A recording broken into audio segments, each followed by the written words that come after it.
Hey there, fellow creator. Are you ready to learn how to set a specific number of pairs in your fantastic memory game? Let's dive right in. First things first, while you're rocking the editor, head over to the Playground tab. This is where the magic begins. Look for the Layout section. It's your ticket to customization. You'll notice that there are 10 different field sizes to choose from. But hold on, that's not all. On the right side of the screen, you'll find a handy-dandy preview. It gives you a sneak peek of how your chosen layout will look in action. So take your time, explore the options, and pick the one that matches your creative vision. Now that you've got the layout sorted, let's move on to the Pairs tab. It's time to fill those cards with the content that will blow your players' minds. Feeling proud of your creation?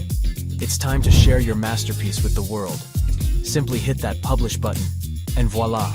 Your memory game now boasts the precise number of pairs you desired. Get ready to watch players dive in, challenge their memory skills, and have a blast with your creation.